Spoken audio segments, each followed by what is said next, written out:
कंडाळाला हा शेवटचा व्हिडिओ बनवतो. Phase 4 voting part 8.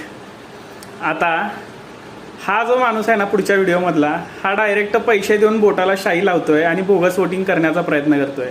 या माणसाला तर डायरेक्ट राष्ट्रवादी काँग्रेस शरदचंद्र पवार गटाचे उमेदवार निलेश लंके यांनी पकडले. आता इलेक्शन कमिशन या सगळ्या प्रकरणावर लक्ष कसं देत आहे हेच बघायचं आहे. व्हिडिओ पुढे आहे, बघा. काय चालू आहे इकडं? काहीच नाही, मला काय माहितीच नाही.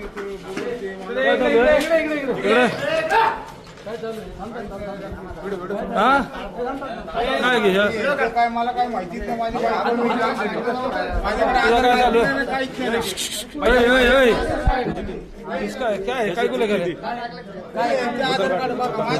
नाहीये. काय चालू आहे इकडं?